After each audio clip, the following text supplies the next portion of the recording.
Hello everyone, আসসালামু আলাইকুম। তো কেমন আছেন সবাই? আশা করি সবাই আলহামদুলিল্লাহ ভালো আছেন। তো আজকে আমার কলেজে পুরস্কার বিতরণ অনুষ্ঠান। আজকে 11 তারিখ। আমার ভ্লগটা হয়তো 12 তারিখ আপলোড হচ্ছে, তার জন্য অত্যন্ত দুঃখিত। তো এখন কলেজের দিকে রওনা দিব।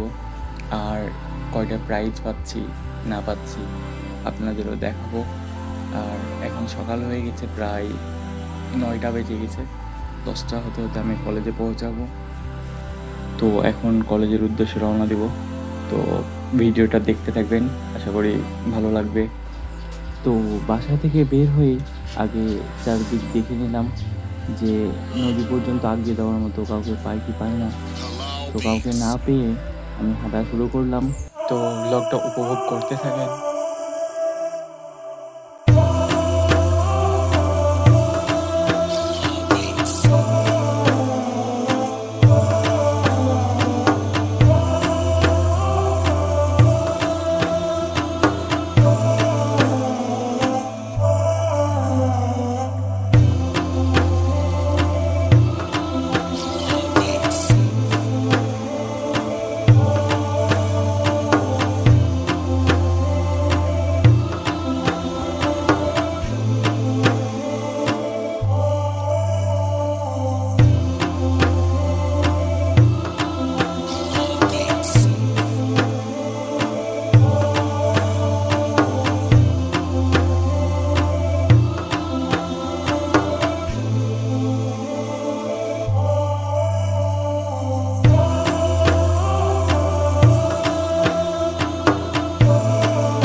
সেই টায়ার্ড, পুরো হাতে নিয়ে আসতে লাইফ খতম हो गई।